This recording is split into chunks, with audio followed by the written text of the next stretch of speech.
Hey, what's going on, guys? Today I wanted to cover this rebalancing strategy where you're still in range and you're adding new capital. Is it going to lock in some losses when you do that if you're not making any swaps, right? So in this scenario, I had a great question from Styles in our Drippy community. And basically, he is in an ETH to USDC pool. The pool has a 1.8K to 5K range, and the entry is at 3K. Now that the price of ETH has drawn down to about 2K, he wants to change the range to 1.5K to 5K. And then when we're rebalancing into this new range, we would need more USDC if we don't want to be swapping some of our ETH, right? Because if you withdraw, you're going to be holding some ETH and USDC. And because the range is different, there's more of a buffer to the downside. You have to be adding some USDC if you don't want to lock in some losses and swap. And here he's asking if he didn't sell any existing ETH, but top up fresh USDC for this new range, is he locking in any new losses? And if you're first starting out, this might be a little bit confusing. So I'll run through the whole simulation process using the tools that we have been working on at Drippy.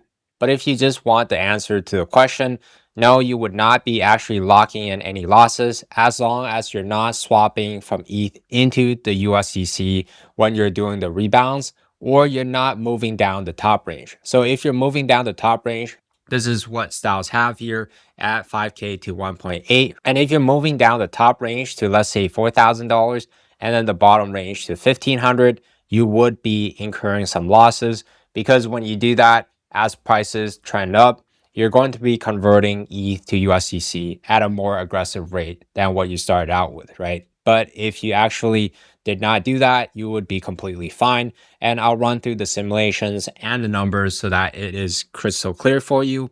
And one thing to keep in mind here, if you are using this strategy, is if you're waiting too long to do that and you're out of range, let's say ETH goes to 1,500 or to $1,000 and your lower bound is around 1,800, you could be locking in some losses as well, even though you're not doing any swaps. And I will explain the reason in a little bit and run through the simulation, because the result for that scenario, it's actually going to be really close to a snuggle rebalance that a lot of people teach. But at the same time, with that snuggle rebalance, if you don't expand the upper range as well, then you would be suffering some impermanent loss, because you're going to be converting ETH at a more aggressive rate, right? So in that second scenario, let's say styles range is at $1,800 to $5,000, or if you have a very similar range, if ETH does continue down to, let's say, 1,500, and you do a snuggle rebalance down like this, or if you're setting the bottom range all the way at 1,000, but then your entry is around 1,500, you're going to be putting in some fresh USDC here, right?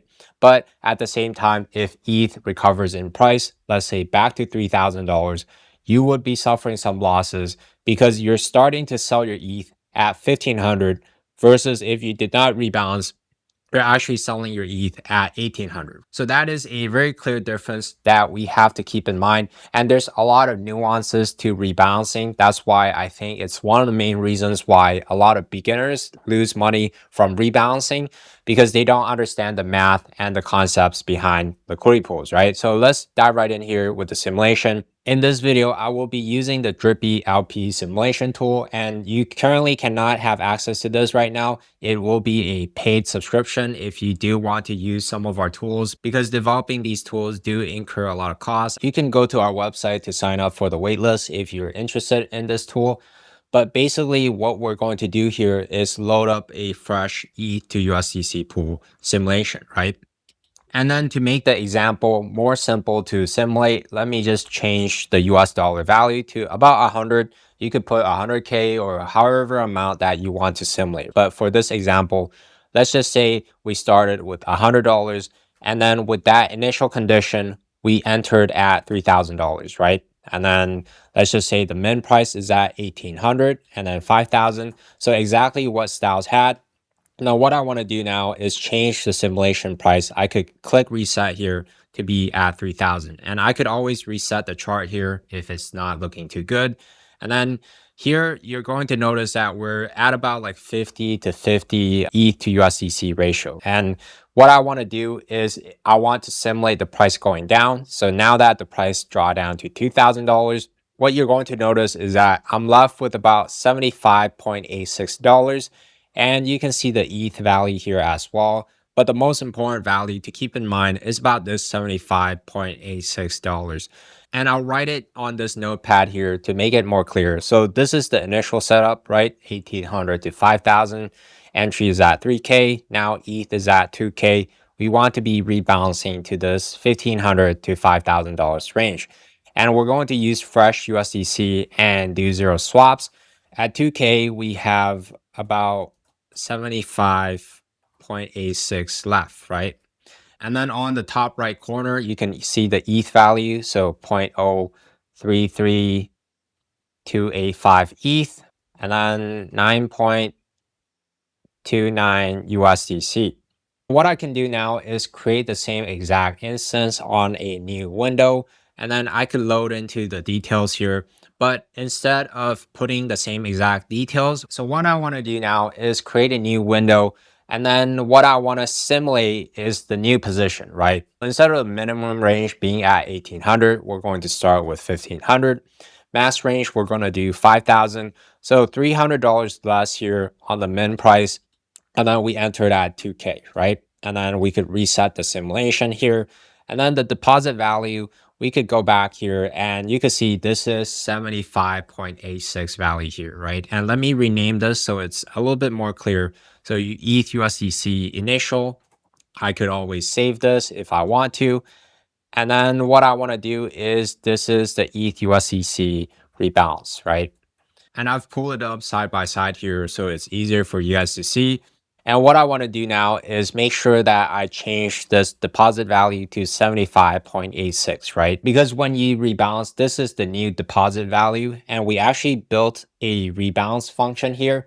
But for this video, we're not going to be using that because we are adding some outside capital. So in a sense, you're kind of creating a new position, right? There's still a few tweaks that we need to do with the rebalancing tool to be able to add new capital. But for now, let's use this tool. And you can see if I were to rebalance into a new range, I would need to be selling some ETH here if I'm not adding new capital, right? Because again, the min range is at 1500 and no longer at 1800, right? So there's a little bit more buffer there. And if I don't want to actually realize any losses, I need to add some USDC, right? So let's say I put the deposit value to 90. And then what I want to do is keep adjusting to the value where the ETH amount is equal on both sides, right? So you can see 0.03297 here and about 0.033285 on the left side. And I could just adjust a little bit up and a little bit down here, went a little bit over. So it's actually between 90.45 to 90.9. And let me just put 90.7 and maybe 7.5 or 7.9 or maybe zero point 0.8 here, 0.85. So that is pretty close, right? So a little bit less here at the initial position, 0.033285. And then on the right side, we see this 0.03329. And how much USDC did we add? You could either take this to amount here and subtract to each other, or we could take this LP value here, this 90.85 value minus this 75.86. So 90.85 minus 75.86. So we added about $14.99, and I could add it here.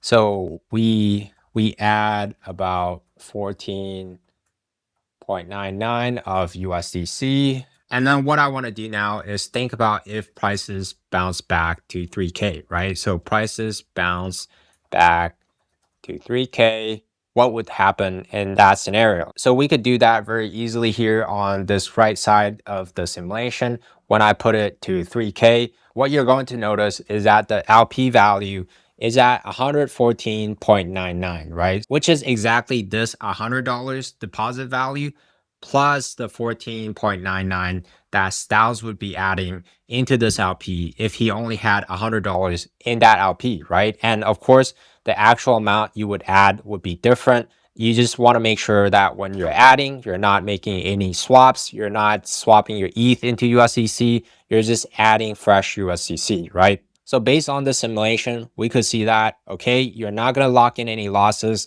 This strategy is a viable strategy as long as you're not moving down the upper range. And let's just say the price goes back to $2,000, right? So we did that deposit thing, same exact thing, but let's say you move the upper range to $4,000, right? What you're going to notice is this ETH value would change, and then the USDC value would change as well. And let's just say we want to do that zero swap thing. And then in this scenario, you would need to be adding a little bit more capital. If I move down the upper range, right? It's around 97.5, 97.05 here. And that's roughly close enough, right? 0.033285 on the left, and then 0.033295. So in this scenario, we want to calculate again how much capital we added. We take that LP value at the right side, 97.05 minus 75.86 here. He added about 21.19 USDC, right? And you could always just subtract the USDC value here on the right and the left side. This is the amount that you added. But let's see what the prices do if prices go back to $3,000, right? So prices went back to 3,000. What you're going to notice is that you're ending up with only 118.86 because again, you're going to be selling your ETH at a more aggressive rate than what you started out with, right? If you actually did not lock in any losses, this value should have been 121.19, but it's slightly below because you did lock in some losses, about like 3%, right? It might not sound like much, but if you repeat it enough time, or if you're doing a bunch of rebalancing when you're actually providing liquidity, the couple percentage here, a couple percentage there, now you're looking at a unprofitable strategy versus a profitable strategy, right? So we got to keep that in mind when we're rebalancing, right? And let's do another example here before I hop off. So in the same exact scenario, but let's just say Styles waited a little bit too long to rebalance. Or if you're doing the same strategy, you waited a little bit too long, and let's say prices did hit around 1500. You're out of range to the downside here. And then this is the ETH that you hold now, right? 0.037992. You're fully converted to ETH. And then you want to add some fresh USDC. You're making zero swaps. Let's see how that would impact the rebalancing. So now that the price is at 1500, what I want to do is change this entry price to be 1500, right? That's our new entry. That's where we are setting our new position. For the simulation price, I could hit reset to set it at 1500 as well. And let's just say I want to set the minimum price range to be around 1000 to give a little bit more of a buffer. And then max upper range is at 5000, right? Because we know from before, if we squeeze the upper range, you will for sure lose some money on the way up if prices do bounce back to $3,000. So let's adjust the max range to just 5,000 and see what we could do from there, right? So I want to do the same process again. Make sure I adjust the deposit value and match this ETH value here. So I want to kind of reduce this amount. So on the left is 0.03799. I could change this to 79.9, maybe 95 or 99. So that's not quite enough. So let me put like 80.5, a little bit too much, 80.4 or zero point 0.3. And again, the software is still in beta access. So there's still some quirks like this that we have to kind of manually do before it's a little bit more complete, right? But even then, I find that this software has been quite a lot of help so far in my LP journey. And I've been able to simulate positions much easier than if I were just doing everything manually, right? So I found the amount that is pretty close here. So 80.12, this is the ETH amount that you would be putting in, right? So you're not actually swapping a ton of ETH, and then you're injecting about $23.12, right? Before we simulate the price, remember that number. So 23.12, right? And then let's just say the price bounced back to $3,000, which is our very first entry that we had here on the left side, right? So price bounce here.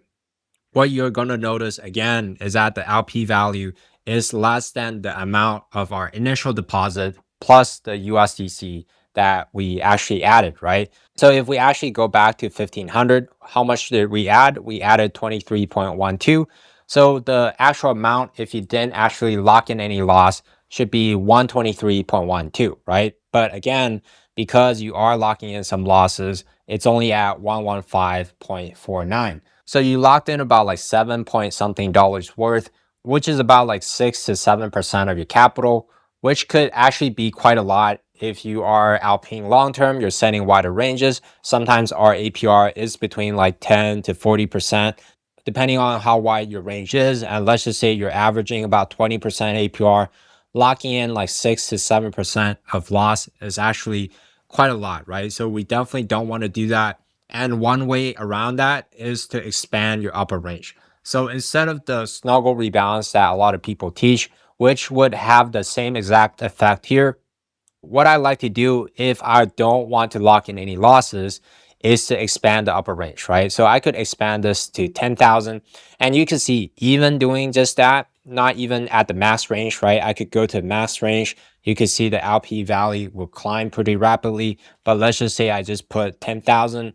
What I can see is that the LP value would now go up to 124.51, which is greater than the amount of zero impermanent loss locking rebounds at the $123.12, right? So we are actually gaining a little bit of money because we expanded the range.